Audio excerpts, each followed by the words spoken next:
Hello there guys, what is going on? Son of Chelsea back here again for another video, another great guest on the channel today. Younes HH, or Younes Talks Football, as his channel is now. The last time I spoke to Younes, and we've spoken a lot over the years, you know, in terms of collabs and mates on YouTube, I think this is one of the top ones, Younes, because he's always been there for me. I think, you know, especially when I had like 0 subscribers, he was willing to collab, and I've always been very appreciative with his support and collabs over the years, because it's really been of help, and also the advice too. So it's great to talk Chelsea with him now as we get ready for this massive period over Christmas that's going to be so key for Chelsea. Younes, how you doing, mate? Because it's been pretty positive with Chelsea recently, hasn't it?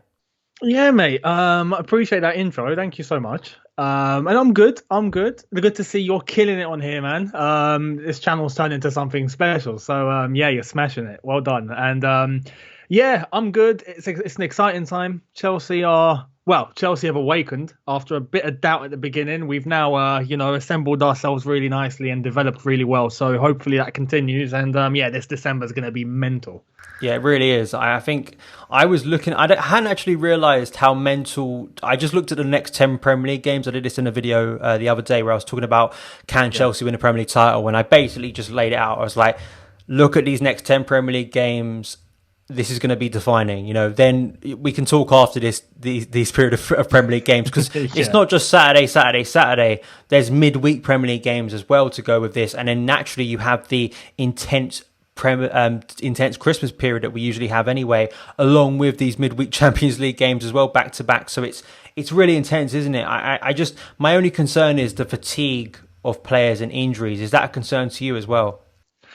It would have been a concern, and to an extent, it is a bit of a concern. But I think it applies to everyone that's in the same position as us. The one advantage we have is our squad is big enough. I think when you look at other teams, Man City, you could say yes, they've got a big squad. Liverpool are in trouble when it comes to that. When it comes to that point alone, I think they're in trouble. So yeah, you look at other teams and I think we're well equipped. You know, we have the players that it takes to be able to rotate. We have, other systems that we can use in order to help fatigue and to help areas of the pitch where we're lacking a little bit. So that's where my concerns kind of dropped a little bit, and I'm a little bit more optimistic. But it's not going to be easy. These players need to be ready for war, because it's going to be, very, very tiring. This game after game, the season's been, crammed in a little bit because we still have to finish by May, even though we started later. So yeah, it's going to be difficult. But I am more optimistic now than I was at the beginning of the season. I think obviously results determine that, and especially going into this international break off the back of a good run of form after the shaky start. Have your sort of expectations for the season altered at all because of the nature of the Premier League season and how open it looks at the moment? Have you been swayed by that? Because I've been a lot more cautious about that based on the fact of, how strong some of the teams are still up there, but also the nature of Chelsea and us in winter months in previous seasons where it all seems to go terribly wrong and our form really drops. What sort of your opinions? Do you think there's a chance that there's maybe another title on the horizon for Frank Lampard? You know what? Yeah, at the beginning of the season, I would have told you no. I would have told you let's try and get third. Second would be brilliant. But now, yeah, I'm swaying. I'm not in the camp of we're gonna go and win the title, because I've heard some people say that, and I'm like, okay, you can't say that just yet. Like that's way too early. And as we said over on my channel, where you were saying, other seasons, it's come to this point, Christmas, January, and we've dipped. We've collapsed a little bit. You never know what's going to happen. You have to be wary. But when you look at our form, the way that we're playing, these new signings and how they're starting to grow and really establish themselves within the team, Frank Lampard is starting to look a little bit more comfortable. I'm hearing very good things from players themselves. Like Ben Chilwell spoke about how we are going to be pushing for silverware, not just this season, but next season, the season after. He sees where this project can go. Kante yesterday, well, the day before, but it was quoted yesterday, where he was saying, yeah, you know what, we have a push for the title race this season. We are going to go and try and win the Premier League title. When you have players like this that are speaking in this manner, it does give you a buzz and a confidence that the players believe it. So we should believe it. Let's go for it. And the circumstances of other teams around us leads me to believe, yeah, we have a chance. If Liverpool, for example, were full strength and they didn't have an injury crisis and they were exactly as they were last season, I'd be like, okay, yeah, I don't think we're going to win the title, but we can get second. Yeah, why not? But the circumstances are all working in our favour. City look a little bit dodgy. Tottenham are a threat. I do want to point that out, and we shouldn't just wipe them away just because they're Tottenham. But, they're looking good. Mourinho, we know what he can do in a second season, this, that, and the other. So we should look over our shoulder. But we are in a very good position. I think we'll be in the title race for sure. I don't know if you agree. There's two things this season that have, maybe not in the sense of a title push, but more in the sense of improvement, drastic improvement from last season, is Chelsea's ability this year, pretty much from the opening day against Brighton, is our ability to not have to play well to win as much as we did last season. It was, unfortunately, last season, there were very few occasions where Chelsea would have sort of a below par average performance and we'd come out with the 3 points or, get through in the Champions League or, the FA Cup or whatever. We needed to play well. We needed to be our, attacking best, basically, because, of course, defence was always shaky last season. But, everything had to go right. It feels this season there's a little more margin for error this year in terms of performance. We can get through those periods. And obviously, the new additions like Timo Werner helps. But also our ability to break down low defences, which I saw against Sheffield United. I think coming back in that game, that performance for me was, I don't know if you agree about this, I think it was such a great example of, if you see that game last season, Chelsea could have lost that going behind early, but to come back and, show so much pace and intensity and expression and, real confidence that even going 1-0 down so early in a game after not conceding a goal for a while, they just were like, it almost seemed to anger them, and they really went on and battered them. Are those things that have sort of encouraged you so far this season? Yeah, 100%. Because, you compare it to last season, we would have crumbled. 100%. But this season, we do seem to have developed this resilience, which is what we've been asking for since last season. Last season, we had this issue of not being able to take our chances. We'd have chance after chance after chance. We wouldn't put it in the net. We'd let one opportunity go, counter-attack, boom, we're down 1-0. And then we panic. And the whole mentality just wasn't there. Everyone would crumble and panic and just be in a complete state of mind of, oh my God, this is going to go horribly wrong. Whereas this season, a couple of times now, we saw the comeback where we were 3-1 down. What game was that? 3-0 down. West Brom, you talking about? West Brom, that's the one. Yeah, West Brom. To be able to make that comeback, even with without many new signings on the pitch, we were reliant on Callum and Tammy and Mason to be able to come back from that. And as well as that, after that, many games where we've been able to claw, we've been able to play the dirty side. And that's something that we need. If you're going to win trophies, if you're going to win silverware, if you're going to push, you need to play dirty sometimes. You just have to. Not dirty in a sense of, breaking legs, but dirty in a sense of it has to feel like you're not playing attractive, fantastic football, but you're getting a result. You have to. We obviously want to play brilliant football. We obviously want to have a system that works against any opposition. And we're hopefully building towards that. And it's looking like we're heading in that direction. But you need to play, the dirty side sometimes and claw a result no matter what. And it does look like we're developing that. So I am, a lot more optimistic in that regard, for sure. I think there's always that fear at the moment, especially the dreaded Newcastle trip that we have on Saturday, which to me is it's the worst. It's like one of the toughest away days of Chelsea. I think a lot of outsiders will look at Saturday's game and think, well, it's just, sort of a regular win for Chelsea, basically. But, every Chelsea fan fears St James's Park. I always, to me, it's as difficult an away game as going to Old Trafford or the Emirates or Anfield. It's just been so. What is it about St James's Park? Because there's been so many times we've gone up there and Newcastle have been in awful form. We've been in decent form. But as was the case last season, as has been the case so many times throughout my life watching Chelsea at St James's Park, something about that ground seems to turn Newcastle into 70s Brazil when they see Chelsea, but also turn Chelsea into Newcastle when we play them. It's very strange. That's a very good guy. That's a very good way of putting it. I don't know what it is, but you're right. It's a bogey ground. However, the one thing that I think favours Newcastle, or favoured Newcastle, was the presence of the supporters. Because the supporters knew that every time Chelsea came to St James's Park, somehow Newcastle would pull out a result and somehow Newcastle will turn into prime Barcelona. That's not going to be the case. Now it's just seats and no one there, and it's a football pitch, and no matter what, it's a level playing field. So that makes me a little bit more optimistic that Newcastle don't have anything to feed off. It's just them and it's Chelsea, and that's it. And right now we are in a very good place. So I'm hoping that we're going to break that way or that form that we've had at St. James's Park over the years. It's just been horrible. I think it's a mentality thing, because every time we went up to St. James's Park, I don't know how, a Newcastle that were always off form, just all of a sudden find chances, put it in the net. They'd hardly have any chances, but they'd win, And the last time, I don't know if it was last season or the season before, where we let in that last minute goal, that it was last season, but it just, you want to pull out your eyes because it's just so annoying and frustrating. But the supporters have a big part of that. And we know what Newcastle fans and Geordies are like. They are one of the most passionate fans in the country. So that's not going to be there for them, which is why I'm a little bit optimistic we can break that form, that record that we have over there and get a win. Fingers crossed. I think if we win at St. James's Park, I'll maybe start to join you on the hype train in terms of the title charge, because I feel like Chelsea are going to have a good season if we win at St. James's Park. That's pretty much, I think standard, maybe go out and buy a lottery ticket on the same day, just in case, because it's such a rare occurrence. We talked on your channel. I was talking about sort of some of my favourite players so far this season. I spoke a lot with guests about this so far. I mean, there's a lot of new signings to pick out for this season because we've made so many. Who's been the most impressive of the new signings, in your opinion?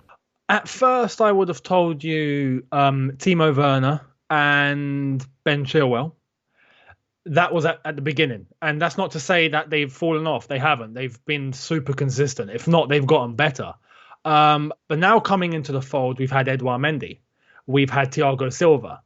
And after that, we've had Hakim Ziyech. And for me, this has been the big one, right? Ziyech, I think since he's combated his injuries and been able to start playing regular football and he's been allowed to go the full 90, from that point onwards, he's been nothing short of magnificent. And he's just given us a new dimension. It's been a while since we've had a left-footed right winger, and we've been dying for that for quite a few years now. A left-footed right winger that can cut in and do things with his left foot into the middle of the pitch rather than just always go down the flank. And we saw what happened with Willian and Pedro, and that's not to take anything away from them over the years. They've done really good things for us, but Ziyech has just opened up a new dimension for us. It's like just a vortex of opportunity, right? So right now, in the present time, as we stand, I would say Ziyech has come in and made the biggest impact.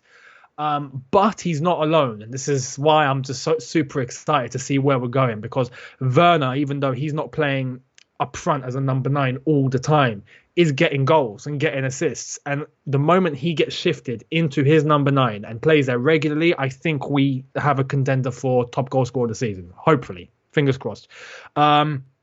Chilwell has offered so much in that left-back role that we've been dying for, right? We've been crying for a left-back who knows what he's doing. And Chilwell has been nothing short of that. Thiago Silva has been a huge part of that defence in terms of just being able to be someone that organises and commands and keeps everything in shape. And when, things are going against us, is able to psych everyone up and guide everyone in what to do and how to deal with the problems facing us. And it's just been fantastic. Edouard Mendy, as I've said, is, it's a goalkeeper. And I don't want to put blame on Kepa, right? All blame on Kepa. I think he has a big portion of the blame for sure, but he's not the sole reason as to why we were conceding so much when Kepa was in goal. But Mendy has just come in and just, reassured us that, look, if the defense bottles it, I'm here. And so I would say all of those names have been fantastic. I'm looking forward to seeing what Kai Havertz is going to bring. Obviously, we've seen glimpses, but now in his number 8 position, alongside whether it's a Mason Mount at times, or whether it's going to be Kovacic at times. But Kai Havertz, when he gets a regular run of football, I'm looking forward to seeing what he's going to do. But right now, I've got an eye on Ziyech because I think he's going to have a huge impact for our season. Another player that I think has really impressed recently that I think that has gained a lot of flack, and I think unfair flack from fans. Well, I think mostly from online on Twitter, to be honest. But Mason Mount has, I think, impressed once he's been shifted into that number 8 role alongside Kai. I mean, I think he was exceptional against Burnley, and I think he was, as good against Sheffield United. I think he was just brilliant in both of those games. And what is it about Mason Mount that just seems to drum up so much toxicity online? Because I've spoken to a lot of guests about this, and it just seems to be so confusing to me, because he is, for years people were calling for young players to be given a chance at Chelsea, and he is like the perfect poster boy for that, in terms of being given an opportunity, taking it, scoring some big goals for us in a short period of time. He scored one of our biggest goals last season against Wolves. I think that's, a heroic moment. You think if the stadium was full that day, what it would have been like at that moment. I don't know what it is. It's so confusing to me. I think the majority of Chelsea fans are very supportive to Mason Mount and understand the quality of him. But what do you think it is? Because I'm sure, like a lot of us, just feel quite baffled when we see the amount of abuse he gets on a regular basis. Yeah, the abuse is wrong. Right. In terms of why he gets criticized, I'm able to offer both sides because I've heard both sides of the story. Right. I've managed to speak to a few people that just don't feel he's up to it. Right. And I've managed to hear why. And I've heard people that are really supportive of Mason Mount, and they explain as to why he is good for this team.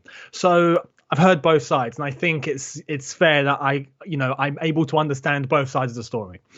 In terms of why he gets criticized, I would say it was a big reason as to why there was a portion of the season, and for me, I think he was playing out of position, and that was a little bit unfair on him. But Frank Lampard's decision to always play Mason, despite him having a lackluster game. And I think that's where it began to get a bit frustrating to some fans as to why is this guy always getting picked? It was similar under Jorginho under Sarri with Jorginho, if you remember. Jorginho would have a few games, he'd lose possession, he'd cost us a couple of goals. Next game he's selected, and some fans would go, why? Why is this guy getting picked? And it's the same energy now being put into Mason Mount. The one thing that I've come to learn is that he was being played out of position. He's not a number 10. He's not a winger. We saw him play on the wing for a lot of games, and I think that was frustrating. For me, as a number 8, that's where he belongs. And it's only recently where we've gone back to a 4-3-3, and we're able to play him in that 8. And when he's played in that 8 role, he's been brilliant. So now with a little bit of consistency, I'm hoping he's going to turn the naysayers into guys and girls going, hey, you know what? He's playing well. He deserves to play. Cool. The similar sort of shift we've seen with Jorginho, because now last season and onwards, Jorginho's become kind of a fan favourite, just in terms of character, not necessarily in terms of him being selected each game because of the way that we're playing. But that hate's gone. And I think the same will come with Mason. In regards to the people that are really supportive of him, I can understand, because those are the ones that have been, that see his attributes and what he can bring. He's not I don't want to say he's not a technically gifted footballer. He's not someone that gets a ball, nutmegs 5 players, is able to do Rabonas and flicks, and he's not that sort of player. In the same way that Lampard wasn't. Lampard wasn't a dribbler or someone that would take on massive amounts of players, someone aesthetically pleasing to the eye, but he was super effective in what he does. He would give assists. He would get into the right positions. He would take shots from outside the box. He would get on the score sheet. And it's those sort of things that I can see Mason Mount developing into. The one thing was as to why I think he gets the hate he does is just in regards to why he was being selected at times where he was having bad games. He would one criticism that I would see a lot would be the amount of times that he would lose possession. And not really offer much and being able to win back. And I could understand that at the time. But now he's playing in his position and in his role and where he belongs. Let's give him that opportunity to see what he can do. Because, the last 2 games that we've seen him play in his role, he's been great. So hopefully we're going to start seeing a shift. And I predict we'll start seeing a shift. And the moment Chelsea start winning games consistently and he's in that lineup, people won't have a problem with him being selected. Yeah, I think that, one thing I always want to stress on this channel when I get sometimes comments that sort of conflict this, I think there is always, we can criticize every player. I've criticized, pretty much every player on my channel, but it's always going up to a line, isn't it? Where there is a line to be struck between criticism and abuse. And I never want to give the impression to people that you criticizing him fairly, saying you think he's out of position, is me thinking you're abusing him. That's obviously, there is a line, right? And we see this on Twitter, right, with people posting pictures of him being injured, and saying that's, and celebrating that. That's obviously abuse. That's obviously disgusting. It's a difference to what you've just laid out. That some people, including myself, were getting frustrated when I was seeing Christian Pulisic on the right and Mason on the left, and I was frustrated by that, because why are you playing Pulisic on the right when he's a left winger? He's one of our best players. So yeah, I shared that. I just think it's great now to see Mason, in his own words after that Burnley game, said I'm a number 8. So it's great to see him there as well. Exactly. We've already discussed sort of your hopes for the season. In terms of these next couple of games, out of all the big games we've got coming up, this is sort of a random question because you want to win all of them, right? But is there one game you're sort of really desperate in this next period for Chelsea to win? If I said to you, out of all the sort of the bigger games coming up, I think we've got Spurs, haven't we? We've got Everton, which is always a difficult trip to Goodison Park. I believe we've got Arsenal on Boxing Day and Man City just after New Year's. I think those are the sort of the notable big games. There are, of course, like Wolves within there and Leeds as well. But just give you the floor, because I think that, it's easy to go, yeah, we can win the title. But there are some games that just mean a lot to fans, don't they, that you want to win in a season. I think those 4, all of them in their own ways are really important. If we look at the Tottenham game, it's Tottenham, right? That's one. But this season, it's not just Tottenham, because last season we beat Spurs twice. Right, that wasn't a problem. That was fine. But this season they've got a new dynamic about them. They're strong. But we're strong. So it's gonna be a good comparison to see just where we are, in terms of level. Because we've seen where Tottenham have grown. We see where Jose's taken them and what he's trying to do. He's laying out the exact same blueprint that he did with us. We know exactly what he's doing. So it's a good level of comparison to see where we are as a team and as a squad. The Everton game is key. For me, it's key because personally, I don't believe Everton will remain where they are. I think they will dip, but they won't dip just yet. I think it's going to be after Christmas, after New Year, where we might start to see a little. I think they'll be up there, but they won't. I don't think they'll finish top 4. But they're a very good team as well. They're a team that have propelled into something that they weren't last season. And Ancelotti's doing really good things with them. The corporation of James Rodriguez, and we're seeing what Calvert-Lewin's doing, and he's turning into an absolute beast under Ancelotti at Everton. So that's going to be a test as well. The Arsenal game is a little bit 50-50. I don't know what to expect from Arsenal. I don't know whether they're developing or they're not. It's so hard to tell because they've played really well in some games and they've crumbled. I've just completely given up in other games, so I don't know where they are. But Man City as well. Man City is going to be huge. If we beat City, that's a statement. If we beat City, I think at that point, the majority of the fan base will look and go, all right, we're in the title race now. We're going to go for this. So, it's. I think each of them give their own, their own side of the story. But we'll wait and see. You mentioned City. I remember the year under Conte when we won the league, City away. I was at that game, and that was the day I sort of turned around and went, yeah, okay, I think this team could actually do something this year. I think, up to that point, I was just enjoying the winning run. And I'm sort of in the same mindset at the moment. I think if I see Chelsea win big games, I think then naturally, just your mindset, it's very easy at the moment to look at Chelsea's good form and be a naysayer and go, well, of course Chelsea were expected to beat these teams, and it'd be the same on Saturday against Newcastle, despite our recent struggles against them. Yeah. Everyone will turn around and go, well, it's Newcastle, right? If Chelsea go out there, as you've stated, and win some of these big games, and we find ourselves in the top 2 or 3 post-Christmas, and we're right up there, I think a lot of us will turn around and sort of change our opinions about that. Thank you so much, Younes, for joining me once again. Let's hope we continue the good form post this international break and have a good winter this time, and hopefully could be in a title race, which would be really exciting under Frank Lampard. The last time I spoke to you, you just restarted your channel, Younes Talks Football, set up, I say restarted, you set up a new channel, Younes Talks Football.